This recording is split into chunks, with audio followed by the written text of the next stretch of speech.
నా టాపిక్ ఏంటంటే ఉజ్జీవం. హల్లెలూయా. అసలు ఉజ్జీవం అంటే ఏంటి? హల్లెలూయా.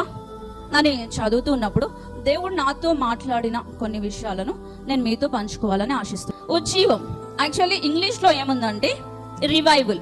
తెలుగులో దాని యొక్క అర్థాన్ని మనం చూసినట్లయితే ఏమని ఉందంటే పునర్జీవం. ఏంటి? పునర్జీవం. హల్లెలూయా. జీవం అంటే అందరికీ తెలుసు కదా. జీవం అంటే ఏంటి? ఒక వ్యక్తి ఉన్నాడు, ఒక వ్యక్తిని అంటే బతికి ఉన్నాడు అంటే వాళ్ళు ఏమున్నట్టు? జీవం ఉన్నట్టు. హల్లెలూయా. నిర్జీవం అంటే ఏంటి మరి? ఒక వ్యక్తిలో జీవం లేకపోతే దాన్ని ఏమంటారు? నిర్జీవం. ఫర్ ఎగ్జాంపుల్ ఈ పుల్పీట్ ఉంది, లేకపోతే ఈ ఫోన్ ఉంది, ఇది జీవం కలిగిందా? జీవం కలిగిందా?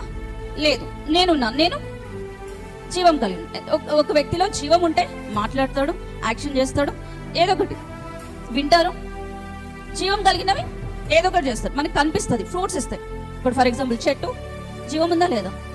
చెట్టులో జీవం ఉంది. నిర్జీవం, జీవం. ఓకే. పునర్జీవం అంటే ఏంటి మరి? అంటే ఆల్రెడీ వాళ్ళ లోపల ఏముంది? జీవం ఉండే, ఆ జీవాన్ని పోగొట్టుకుని ఉండొచ్చు. మళ్ళీ తిరిగి ఆ జీవం ఆ వ్యక్తి లోపలికి వస్తుందంటే దాన్ని ఏమంటారు? పునర్జీవం. హల్లెలూయా. అయితే మన క్రైస్తవుల్లో ఒకప్పుడు జీవం కలిగి జీవించారు. హల్లెలూయా. హల్లెలూయా. ఆదిమ సంఘం చూసినట్లయితే క్రైస్తవులు అనబడిన వారు ఎవరైతే ఉన్నారో వాళ్ళందరూ ఒక జీవం, ఎలాంటిదంటే ఒక రోషం కలిగి జీవించారు. ఇప్పుడున్న సంఘం మొత్తం ఎలా ఉందంటే నిర్జీవంగా కనిపిస్తూ ఉంది. హల్లెలూయా. మనం వర్షిప్ చేస్తాము, కానీ మనమే దేవుని యొక్క సన్నిధిని ఫీల్ అవ్వలేం. ఎందుకంటే అక్కడ జీవమైన దేవుడు ఉన్నాడో లేడో కూడా తెలియని పరిస్థితి. హల్లెలూయా. ఆదిమ సంఘంలో అయితే ఆ విధంగా లేదు. వాళ్ళు ఒక జీవాన్ని కలిగి ఏ విధంగా అంటే రోషం కలిగి పనిచేస్తారు. ఇప్పుడు ఈ ఎండ్ టైంలో దేవుడు మళ్ళీ ఆదిమ సంఘంలో ఏవైతే కార్యాలు జరిగాయో ఆ యొక్క కార్యాలు చేయాలని ఆశపడుతున్నారు. హల్లెలూయా. హల్లెలూయా. మనం ఒకసారి క్రైస్తవులు అంటే ఎవరో చూద్దాం. క్రైస్తవులు అంటే ఎవరు అనుకుంటున్నారు? ఎంతమందికి తెలుసు క్రైస్తవులు అంటే ఎవరు? క్రైస్తవులు క్రీస్తును ధరించుకున్నవారు లేదా క్రీస్తును అంగీకరించిన వాళ్ళు ఎవరైతే ఉన్నారో వాళ్ళు క్రైస్తవులు. ఆది కాండంలో మనం చూసినట్లయితే ఆదాము అవ్వ ఉన్నారు. వాళ్ళకి దేవుడు సమస్త సృష్టి పైన అధికారం ఇచ్చారు, ఏలమని చెప్పారు. మంచిగా వాళ్ళు లీడ్ చేస్తున్న సమయంలో సాతాను వచ్చాడు. ఏం చేశాడు? తినొద్దన్న పండుని తినమన్నాడు. పాపంలో పడవేశాడు. పడవేసినప్పుడు ఏమైందంటే దేవుడిచ్చిన మహిమను వాళ్ళు కోల్పోయారు. ఈ సర్వ సృష్టి మీద అధికారాన్ని కోల్పోయారు. ఆ యొక్క అధికారం అంతటిని ఎవరికి ఇచ్చేసారంటే సాతాను చేతుల్లో పెట్టేశారు. హల్లెలూయా. అయితే మళ్ళీ ఆ యొక్క అధికారాన్ని తిరిగి మనకి ఇవ్వడం కోసం దేవాది దేవుడే తన ప్రియ కుమారుని భూలోకానికి పంపించారు. ఆ కుమారుణ్ణి ఎందరైతే అంగీకరిస్తారో, ఎందరైతే ఆయన యందు విశ్వాసం ఉంచుతారో వారందరూ ఏం పొందుకుంటారంట? రక్షణ పొందుకుంటారు, నిత్య జీవాన్ని పొందుకుంటారు. హల్లెలూయా. ఆ యొక్క క్రీస్తును అంగీకరించిన ప్రతి ఒక్కరు ఎవరంటే క్రైస్తవులు. హల్లెలూయా. ఈ క్రైస్తవుల ద్వారా దేవుడు గొప్ప గొప్ప కార్యాలు చేయాలని అనుకుంటున్నారు. మొదట క్రైస్తవులు ఎక్కడ అనబడ్డారంటే అంతియోక అనే ప్రదేశంలో ఉన్నవారు క్రైస్తవులు అని అనబడ్డారు. హల్లెలూయా. రివైవల్ వచ్చిందని మనకి ఎలా తెలుస్తుంది? రివైవల్లో ఏమేం జరుగుతాయి? హల్లెలూయా. హల్లెలూయా. రివైవల్ అంటే అందరూ ఏమనుకుంటారంటే చెప్పట్లు, ఉజ్జీవ సభలు అని పాడి పెడతారు. గుర్తుందా మీకు? ఉజ్జీవ సభలు విన్నారా ఎప్పుడైనా? ఏంటి ఉజ్జీవ సభలు అంటే? గట్టిగా చప్పట్లు కొట్టేయడం, అరవడం, లేకపోతే భాషలు మాట్లాడడం, ఇదేనా? ఒక ఉజ్జీవం వచ్చిందంటే ఒక మనిషికి రిపెంటెన్స్ వస్తుంది. హల్లెలూయా. ఒక మనిషి పశ్చాత్తాపడతాడు. రివైవల్ లో మొదటి పదం ఏంటి? ఆర్. ఏంటంటే ఫస్ట్ రిపెంటెన్స్, పశ్చాత్తాపం. ఎక్కడ పశ్చాత్తాపం వస్తుంది అంటే ఫస్ట్ నీ లోపల పశ్చాత్తాపం వస్తుంది. హల్లెలూయా. నెక్స్ట్ మనలో వచ్చిన పశ్చాత్తాపం వలన మనం మారు మనసు పొంది, మనం రక్షణ పొంది, మనము దేవునికి కనెక్ట్ అయ్యి మళ్ళీ తర్వాత ఇతరులను దేవునికి కనెక్ట్ చేస్తాం. హల్లెలూయా. ఫస్ట్ పశ్చాత్తాపం ఎక్కడ వస్తుంది? ఎక్కడ? మీ పక్కనున్న వాళ్ళతో చెప్పండి ఒకసారి. ఫస్ట్ పశ్చాత్తాపం నీలో వస్తుంది బ్రదర్, నాలో వస్తుంది బ్రదర్. హల్లెలూయా. హల్లెలూయా. చెప్పారు? అందరు చెప్పారా? మీ పక్కన వాళ్ళు చెప్పకపోతే పిలిచి మరి చెప్పండి ఒకసారి. పశ్చాత్తాపం ఫస్ట్ ఎక్కడ వస్తుంది? నాలో వస్తుంది. నాలో వస్తుంది అని చెప్పండి. నాలో వస్తుంది. ఎక్కడ రివైవల్ కి స్టార్టింగ్ మెట్ అంటే పేతురుని చూసినట్లయితే పేతురు యేసు ప్రభువుతో 3.5 సంవత్సరాలు ఉండి మంచిగా పేతురుతో పాటు ఉంటున్నాడు. పేతురు యేసు ప్రభుతో పాటు ఉంటున్నాడు. చక్కగా యేసు ప్రభు దగ్గరుండి యేసు ప్రభు చెప్తూనే అన్ని ఉంటున్నారు. ఈవెన్ సముద్రం పైన కూడా నడిచాడు. హల్లెలూయా. యేసు ప్రభు సముద్రం మీద నడిస్తే పేతురు కూడా సముద్రం మీద నడిచాడు. అలాంటి వ్యక్తి ఒకానొక టైం వస్తుంది. ఆ టైంలో యేసు ప్రభు అంటే ఎవరు? నాకు తెలియదు అన్నాడు కదా. అలాంటి వ్యక్తిని యేసు ప్రభు ఆ సిలువ దగ్గరికి వెళ్ళిపోతున్నప్పుడు సడన్ గా ఒక్క చూపు చూశారు. అప్పుడు ఏమైందంటే ఆయన లోపల పశ్చాత్తాపం మొదలైంది. ఆయన ఏడుస్తూ ఉన్నాడు, ప్రభువా ఇన్ని సంవత్సరాలు నీతో ఉన్నాను కానీ నువ్వంటే తెలియదు అని చెప్తున్నా. చాలా సందర్భాల్లో మనం కూడా యేసు ప్రభు అంటే ఎవరో నాకు తెలియదు అనే సందర్భాలకి వెళ్ళిపోతూ ఉంటాం. హల్లెలూయా, హల్లెలూయా, హల్లెలూయా. కానీ రివైవల్ ఒకవేళ వచ్చిందంటే ఆటోమేటిక్ గా నీ జీవితంలో రిపెంటెన్స్ అనేది వస్తుంది. హల్లెలూయా. నేను పాపిని, నేను దేవునికి విరోధంగా పాపం చేశాను అని ఒక పశ్చాత్తాపం మన లోపల వస్తుంది. అదే రివైవల్ కి మొదటి మెట్టు. హల్లెలూయా.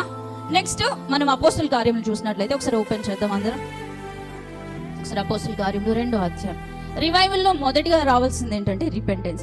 రెండోది రివైవల్లో రావాల్సింది ఏంటంటే అపోస్తుల కార్యములు 2వ అధ్యాయము 14వ వచనం ఎవరైనా చదవండి. వీరితో కూడా కొందరు స్త్రీలను యేసు తల్లి అయిన మరియయు ఆయన సహోదరులను ఏక మనసుతో ఎడతెక్క ప్రార్థన చేయుచుండిరి. హల్లెలూయా. రివైవల్లో రెండోది రావాల్సింది ఏంటంటే ఒక మనస్సు. అక్కడ యేసు ప్రభు ఆరోహణం అయిపోయినారు. 40 days అందరికీ చక్కగా కనిపించినారు, మాట్లాడినారు, ఆయన తను ప్రత్యక్షపరుచుకున్నారు. కొన్ని విషయాలు ఇంకా చాలా విషయాలు చెప్పి ఉండొచ్చేమో మేబీ. తర్వాత 40 రోజులు అయిపోయిన తర్వాత ఆయన ఆరోహణం అయిపోయిన తర్వాత వీళ్ళు 10 రోజులు ఒక దగ్గర కూర్చొని ప్రార్థన చేస్తున్నారు. ఏం చేస్తున్నారు? ఏక మనస్సుతో. హల్లెలూయా.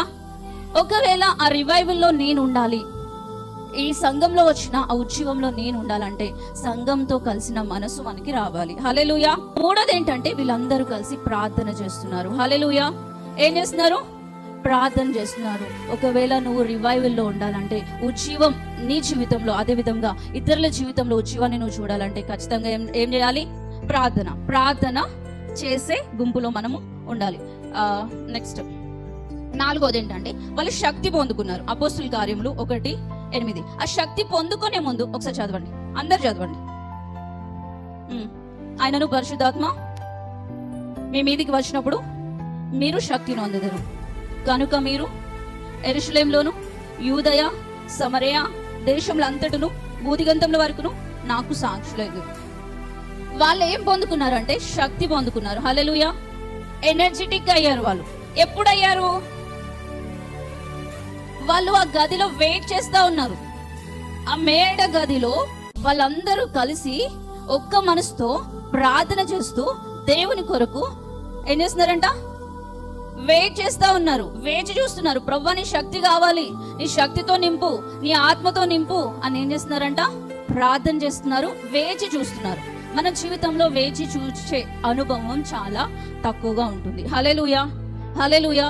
చాలా సార్లు మనం పరుగు పెడతా ఉంటాం, అవునా కాదా? అది కావాలి, దాని వెనకాల ఇది కావాలి, దీని వెనకాల ఏదో ఒకటి చేయాలి, కాల్ చేయాలి, చీల్ చేయాలి అని ఏం చేస్తూ ఉంటాం? చెప్పండి అమ్మా, ఏం చేస్తాం? పరిగెడతా ఉంటాము. కానీ ఇక్కడ అపోస్తులు ఏం చేస్తున్నారంటే వేచి చూస్తున్నారు. ఏ మనసుతో? ఏక మనసుతో. ఎక్కడ? ఒక్క రూమ్ లో ఉండి వెయిట్ చేస్తూ ఉన్నారు. వెయిట్ చేస్తూ ఏం చేస్తున్నారు? ప్రార్థన చేస్తున్నారు. అప్పుడు ఏమైందంటే పరిశుద్ధాత్మ దిగాడు. హల్లెలూయా, హల్లెలూయా. అప్పుడు వాళ్ళకి వాక్శక్తి అనుగ్రహించిన కొలది వాళ్ళు అన్య భాషలో మాట్లాడారు. హల్లెలూయా. వాళ్ళందరికీ పరిశుద్ధాత్మతో నింపబడిన తర్వాత ఏం చేస్తున్నారంట? వాళ్ళకి వాక్శక్తి అనుగ్రహించిన కొలది అన్య భాషలో మాట్లాడుతూ. ఒకవేళ నువ్వు రివైవల్లో ఉండాలంటే, ఈ పునర్జీవము తీసుకొచ్చే దాంట్లో నువ్వు ఉండాలంటే ఖచ్చితంగా నీకు అన్య భాషలు రావాలి. హల్లెలూయా, హల్లెలూయా. నువ్వు ఆత్మతో నింపబడాలి. హల్లెలూయా, హల్లెలూయా. నువ్వు ఆత్మతో నింపబడినప్పుడు ఖచ్చితంగా నీకు ఏమొస్తుందంటే అవమానం వస్తుంది, అపహాస్యం వస్తుంది. కానీ దాంట్లో కూడా నువ్వు స్టాండ్ అవ్వాలి. హల్లెలూయా. ఉజ్జీవంలో నెగిటివ్స్ అండ్ పాజిటివ్స్ ఒక్కసారి చెప్పేసి నేను క్లోజ్ చేస్తాను. నెంబర్ 1, ఆత్మతో నింపబడ్డారు వాళ్ళు. హల్లెలూయా. పరిశుద్ధ ఆత్మతో నింపబడినప్పుడు వాళ్ళు ఏం పొందుకున్నారు? శక్తి పొందుకున్నారు. అపోస్తుల కార్యంలో 2:4 ఉంటది. అయితే అపోస్తుల కార్యంలో 2:13 చూసినట్లయితే వాళ్ళు అపహాస్య పాలయ్యారు. హల్లెలూయా, హల్లెలూయా. ఇక్కడ ఆత్మతో నింపబడ్డారు, ఇక్కడ ఏమవుతుంది? ఒక పక్కన అపహాస్యం. నువ్వు ఈ యొక్క అంతిమ ఉద్యమంలో ఉంటున్నప్పుడు ఖచ్చితంగా నీకు అపహాస్యం అనేది వస్తుంది. అక్కడ వాళ్ళు ఏం చేస్తున్నారు? ఆత్మతో మాట్లాడుతూ ఉన్నారు. కానీ వాళ్ళు ఏమంటున్నారు? వీళ్ళు కొత్త మద్యం తాగి ఉన్నారు. నీకు కూడా ఏదైనా నిందలు, అలాంటివి రావచ్చు ఈ ఎండ్ టైంలో, ఈ యొక్క ఉద్యమంలో. కానీ నువ్వు దాన్ని పట్టించుకున్నావంటే ఈ రివైవల్లో నువ్వు ఉండవు. హల్లెలూయా.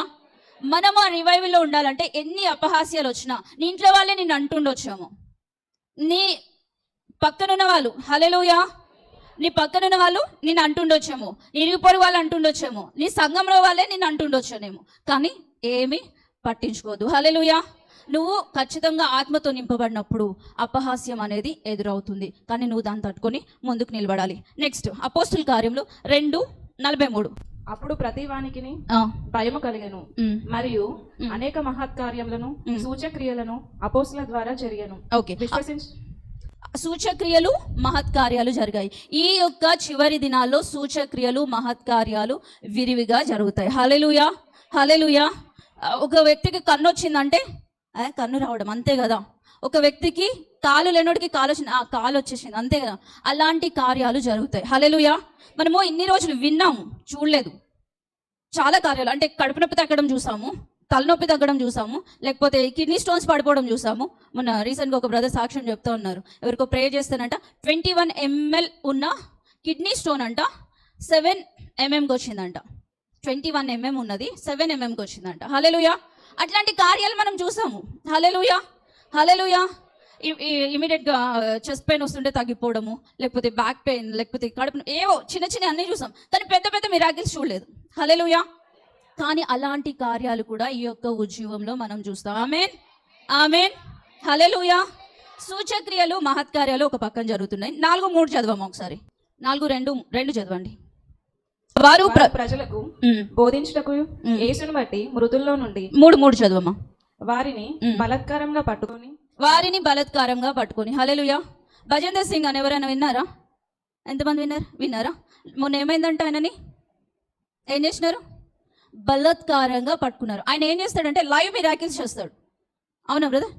Live miracles. కాళ్ళు లేని వాళ్ళు కాళ్ళు రావడం, అంబులెన్స్లో ఇది ఏమంటారు ఆక్సిజన్ పెట్టి తీసుకొని వచ్చిన వ్యక్తి అంట. రీసెంట్గా కుమార్ బ్రదర్ నాకు సాక్ష్యం చెప్పారు.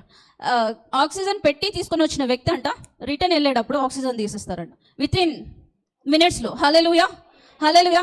అలాంటి కార్యాలు చేస్తున్న వ్యక్తి పైన ఒక అపనింద వేసి బలత్కారంగా పోలీసులు ఏం చేశారంటే ఆయనను పట్టుకొని వెళ్ళి జైల్లో వేసేసారు. అలాంటి బలత్కారాలు ఈ యొక్క ఎండ్ టైంలో జరుగుతాయి, కానీ మనం భయపడాల్సిన అవసరము లేదు. అప్పట్లో పేతురుని కానీ లేకపోతే ఇంకా వేరే దేవుని యొక్క సేవకులను బంధించి తీసుకొని వెళ్ళినప్పుడు సంఘం విస్తరించింది, కానీ సంఘానికి రావడం ఆగిపోలేదు ఎవరు. హల్లెలూయా, హల్లెలూయా. ఇలాంటివి జరుగుతాయి, మనము భయపడాల్సిన అవసరం లేదు. మొన్న రీసెంట్గా చెప్పారు కదా 103 మంది పాస్టర్స్ టార్గెట్లో ఉన్నారంట. హల్లెలూయా, హల్లెలూయా. అలాంటి పరిస్థితుల్లో ఎండ్ టైంలో ఉన్నామని మనకి క్లియర్గా అర్థమవుతుంది. ఎంతమందికి అర్థమవుతుంది? ఒకవేళ మనకి అర్థం కావట్లేదంటే మనం పడుకొని ఉన్నామని అర్థం. ఇంకా ఉంటుంది కదా ఎక్కడ యెషయా గ్రంథంలో 60లో లెమ్ము తేజరిలుము వెలిగి వచ్చింది అంటే లెమ్మ అంటే ఏంటి? ఇంకా పడుకున్నావు. పేతురు పాపం చెరసాల్లో పడుకున్నప్పుడు దూత వచ్చి లేపింది కదా, అట్లా మన అందరినీ లేవాలి. హల్లెలూయా, హల్లెలూయా. అలాంటి చివరి దినాల్లో మనము ఉన్నాము. బలత్కారంగా పట్టుకున్నారు, కానీ ఒక పక్కన సూచక్రియలు మహత్కార్యాలు జరుగుతాయి. హల్లెలూయా. ఫస్ట్ ఆత్మతో నింపబడ్డారు, అపహాస్య పాలయ్యారు. ఇక్కడ మహత్కార్యాలు సూచక్రియలు జరుగుతున్నాయి, బలత్కారంగా పట్టబడుతున్నారు. 4:4 చదువున్నాను. వాక్యము వినిన వారిలో అనేకులు నమ్మిరి. వారిలో పురుషుల సంఖ్య ఇంచుమించు 5,000 మంది. హల్లెలూయా. వాక్యం ఎంత మంది వింటున్నారు? అందరూ రక్షణ పొందుకుంటున్నారంట. మొదటి ప్రసంగానికి 3,000, రెండో ప్రసంగానికి 5,000, తర్వాత విస్తరిస్తూనే వచ్చింది ఆత్మల రక్షణ. మేము ఏం చేయాలి? ఇప్పుడు మేము ఏం చేయాలని చెప్పేసి వాళ్ళని అడిగితే యేసుప్రభుని నమ్మండి, యేసుప్రభుని సొంత రక్షణగా అంగీకరించండి, బాప్తిస్మం తీసుకోండి, మీ పాపాలు విడిచిపెట్టండి అని చెప్తుంటే టక టక టక అందరూ బాప్తిస్మాలు తీసుకోవడము స్టార్ట్ చేశారు. హల్లెలూయా, హల్లెలూయా. రక్షణ కార్యాలు జరుగుతున్నాయి, కానీ ఇంకో పక్కన ఏమవుతుందంటే విమర్శల పాలు అవుతా ఉన్నారు. హల్లెలూయా. విమర్శిస్తూ ఉన్నారు. పాల్ దినకరన్ గారు లేకపోతే మన దినకరన్ గారు వీళ్ళు చేస్తున్న కార్యాలకి ఎంతమంది విమర్శిస్తారంటే అంతమంది విమర్శిస్తారు. అది దేవుని ఆత్మ కాదని. ఇంతెందుకు ప్రవీణ్ కుమార్ గారు ఆయన ద్వారా కార్యాలు జరుగుతున్నాయి, ఆయన విమర్శించే వాళ్ళు లేరా? సతీష్ కుమార్ గారి ద్వారా అంతమంది ఆత్మలు వస్తున్నారు కదా సంఘంలో. ఆయన ఎలాంటి పరిచయం చేస్తున్నారు మనకు తెలియదు, కానీ విమర్శ చేస్తారు. మనమే విమర్శిస్తున్నప్పుడు అన్యులు ఎంతలా విమర్శిస్తారు? ఒక వ్యక్తి గురించి నువ్వు విమర్శించొద్దు. హల్లెలూయా, హల్లెలూయా. ఎందుకంటే తీర్పు తీర్చకుడి, అప్పుడు నువ్వు తీర్పులోనికి రావు. ఒకరు తీరుస్తే తీర్పులోకి వస్తావు. ఎవరిని తీర్పు తీర్చే అధికారం మనకి లేదు. హల్లెలూయా. విమర్శల పాలు అవుతారు. ఒక పక్కన రక్షణ కార్యాలు జరుగుతాయి, ఒక పక్కన విమర్శలు వస్తూనే ఉంటాయి. వీటికి భయపడాల్సిన అవసరము లేదు. నెక్స్ట్ అపోస్తలుల కార్యం 4:17 తొందరగా చదవాలి. అయినను ఇది ప్రజల్లో ఇంకా వ్యాపించకుండుటకై ఇక మీదట ఈ నామమును బట్టి మనుషులతోనైనను మాట్లాడకూడదని 540 చదువున్నాను. ఓకే, బెదిరించారు అక్కడ. మాట్లాడకూడదని మనము వారిని బెదురు పెట్టవాలని చెప్పుకునేది. 540 చదువున్నాను. 540 చదువా? 417 540 వారతని మాటకు సమ్మతించి అపోస్తులను పిలిపించి కొట్టించి యేసు నామం బట్టి బోధింపకూడదని ఆజ్ఞాపించి వారిని విడుదల చేశారు. రీసెంట్ గా అజయ్ బాబు గారు ఏం చేశారంట? ఇంకా ఈ ప్రవీణ్ పగడాల గారి గురించి మాట్లాడుతున్న ప్రతి ఒక్కరికి ఏం కాల్స్ వెళ్తున్నాయంట చెప్పండి? బెదిరింపు కాల్స్. కొంతమందిని ఆయన అజయ్ బాబు గారిని ఏం చేశారంటే చెరస లోపలేసి కొట్టారంట, గుండు వేసేసారంట. అయినప్పటికీ మనం ఏం చేయాలి? ఇది చివరి దినాలు అని మనకి స్పష్టంగా అర్థమవుతుంది. హల్లెలూయా, హల్లెలూయా. నిన్ను నన్ను కూడా కొట్టే స్థితికి రావచ్చు.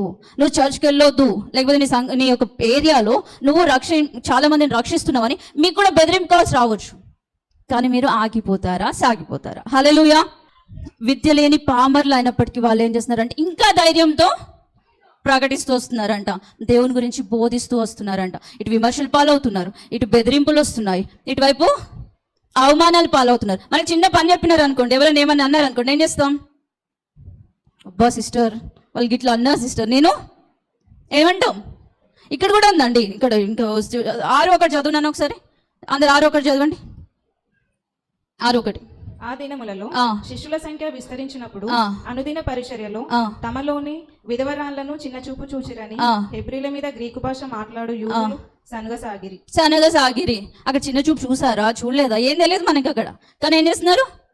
సనుగుడు. సంఘంలో ఏమో సనుగుడు వస్తుంది, బయట నుండి ఏమొస్తుంది? బెదిరింపులు వస్తున్నాయి. హల్లెలూయా, హల్లెలూయా. అయినప్పటికీ ఆదిమ అపోస్తులు, ఆదిమ సంఘం వారు ముందుకు సాగిపోయారు. మనం మాత్రం మీరు కూడా ఆదిమ అపోస్తులానే ఉందురుగాక. ఆమెన్. నేను కూడా, మీరు కూడా ఆ విధంగా ఉందుముగాక. ఆమెన్. గట్టి ఒకసారి ఆమెన్ చెప్దామా? ఆమెన్. ధైర్యంతో వాళ్ళు సాక్ష్యం ఇస్తున్నారు. నెక్స్ట్ 7వ అధ్యాయంలో మనం చూసినట్లయితే స్టెఫెను అనే ఒక వ్యక్తి. స్టెఫెను పెద్ద అపోస్తుల్లో 12 మందిలో ఒక ఆయన కాదు, నార్మల్ గా పరిచర్య చేయడానికి ఎన్నుకోబడినవాడు. అలాంటి ఒక వ్యక్తిని ఏం చేస్తున్నారంటే దేవుని యొక్క సువార్త ప్రకటిస్తున్నారని చెప్పి రాళ్లతో కొట్టి ఏం చేశారు? చంపేశారు. హల్లెలూయా, హల్లెలూయా, హల్లెలూయా. ఎందుకు తెలుసా అండి? అక్కడ స్టెఫెన్ గారికంట ఇట్లా హెవెన్ ఓపెన్ అయిందంట. యేసు ప్రభు నిలబడ్డారంట. చక్కగా ఒకటేసారి ఏమయ్యారు? ఇక్కడ రాళ్ళు ఫస్ట్ రాయి పడ్డదో లేదో తెలియదు అక్కడ. హల్లెలూయా. ఈ స్టెఫెన్ గారి ఆత్మ పైకి వెళ్ళిపోయింది. హల్లెలూయా, హల్లెలూయా. ఇంత గొప్ప భాగ్యం కదా. మనకైతే భయం, భాగ్యం భయం. ఏది కావాలి? హల్లెలూయా. ఇక్కడ స్టెఫెన్ గారిని ఏం చేస్తున్నారు? రాయితో కొడుతున్నప్పుడు ఈయన ఆత్మ పైకి వెళ్ళిపోయింది. నేను అనుకుంటున్నా ప్రవీణ్ పగడాల్ గారు కూడా అదే విధంగా జరిగి ఉండొచ్చు. హల్లెలూయా, హల్లెలూయా. రియల్గా ఆ వ్యక్తి నాకు నిజంగా ముందు తెలీదు. ఒకటే డిబేట్ ఏదో చూశాను, అంటే ఎవరు విజయప్రసాద్ రెడ్డి గారిని అదేవిధంగా జేమ్స్ బ్రదర్ని ఇద్దరిని కలపడానికి ఒక డిబేట్ లాంటిది ఏదో పెట్టారు. అప్పుడు డిబేట్ కాదు, వాళ్ళిద్దరు గురించి ఏదో పెడితే అది ఒక్కటి చూశాను. అప్పుడు ప్రవీణ్ అన్న అని వాళ్ళు అంటూ ఉన్నారు అనమాట. ఈ అన్నని బట్టి మేము వచ్చాము అట్లా చెప్తుంటే ఓకే అని అనుకున్నా. కానీ మొన్న చనిపోయిన తర్వాత మాత్రం చాలా బాధ అనిపించింది. నిజంగా ఒక వ్యక్తిని ఒక ప్రీ ప్లాన్డ్గా చంపేసి అదొక యాక్సిడెంట్గా చిత్రీకరించడమే కాకుండా ఆయన మీద వేస్తున్న నిందలు ఉన్నాయి చూడండి, అది చాలా భయంకరమైనవి. అయితే నిన్న బ్రదర్ నాతో చెప్తున్న విషయం అయితే మేము అంతకు ముందు రోజే ప్రవీణ్ ప్రగడాల్ గారు చనిపోక ముందు రోజే అనుకున్నాం అనమాట, మాట్లాడుకున్నాం. ఉద్యోగం గురించి మాట్లాడుతూ ఇట్లా అవమానాలు వస్తాయి, చంపేస్తారు, అది మాట్లాడుకున్నాం. నెక్స్ట్ డే ఇది అయింది. నిన్న బ్రదర్ చెప్తూ అంటూ ఉన్నారు ఏమనంటే యేసు ప్రభు కూడా ఈ విధంగానే జరిగింది కదా. హల్లెలూయా, హల్లెలూయా. యేసు ప్రభు చచ్చిపోయి సమాధిలో పెట్టినాక వాళ్ళు ఏమంటున్నారు? ఆయన శిష్యులు వచ్చి ఆయన బాడీని ఎత్తుకొని పోయినారు, అవునా కాదా? అన్నారా అనలేదా? అందుకే ఆయన లేడు. యేసుప్రభు ఏమయ్యారు? పునరుద్ధారణ అయ్యాడు. కానీ ఇక్కడ వీళ్ళేమంటున్నారు? శిష్యులు వచ్చి ఆయన శవాన్ని అంట ఎత్తుకొని వెళ్ళిపోయారు అని క్రియేట్ చేశారు. అప్పుడు జరిగిందే ఇప్పుడు జరుగుతుంది అని చెప్పారు. హల్లెలూయా, హల్లెలూయా. దేవుని శిష్యులు అందరూ అవమానాలు పాలయ్యారు. హల్లెలూయా. అందరూ అపహాస్య పాలయ్యారు. హల్లెలూయా. అందరూ 99%, 12 మంది శిష్యులు ఒక ఆయన తప్పిపోయాడు. 11 మందిలో ఒక ఆయన మాత్రమే ఆయనను ఎంత చంపాలనుకున్నా కానీ చావలేదు. ఇంకా 10 మందిని మాత్రం చంపేశారు. హల్లెలూయా, హల్లెలూయా. 10 మందిని చంపేశారు. ఒకరిని ఖడ్గంతో చంపేశారు, ఒకరిని ఉల్టా సిలువేశారు, ఒకరిని ఒక్కొక్కరిని ఒక్కొక్క విధంగా చంపేశారు. కానీ వాళ్ళు మరణం అయినాక సంఘం ప్రబలింది కానీ, ఎక్కువ అయింది కానీ తగ్గిపోలేదు. తోమ గారు ఇక్కడ మన దేశానికి వచ్చారు, ఆయన కూడా చంపబడ్డారు. మన దేశంలో ఇప్పుడు ఈరోజు ఇంతమంది క్రైస్తవులు ఉన్నారంటే ఎవరు? తోమ గారు మన దేశంలో అడుగు పెట్టడం బట్టి ఒక్క మరణం వెనకాల అనేక మంది ఆత్మల రక్షణ ఉంటుంది. హల్లెలూయా.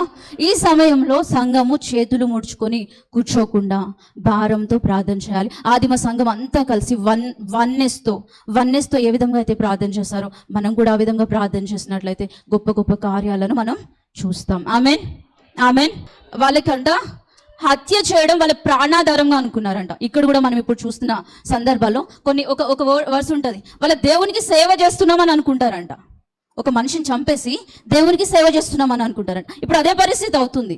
ఇప్పుడు ఎవరైతే చంపారో మా దేవుడికి మేము సేవ చేస్తున్నామని అనుకుంటున్నారు. కానీ ఆ స్టెఫెన్ మరణం వెనకాలనే సౌలు యొక్క రక్షణ, ఆత్మలు జన్మించడం స్టార్ట్ అయింది. హల్లెలూయా. ఒక్క వ్యక్తి లేచాడు, ఒక వ్యక్తి చచ్చిపోయాడు, సౌలు అనే ఒక వ్యక్తి లేచాడు, కానీ ఆయన 1000 మందిని రక్షించాడు. హల్లెలూయా. 1000 మందినే కాదండి, లక్షల కోట్ల మంది రక్షణ పొందారంటే పౌలు పత్రికల ద్వారానే. హల్లెలూయా, హల్లెలూయా.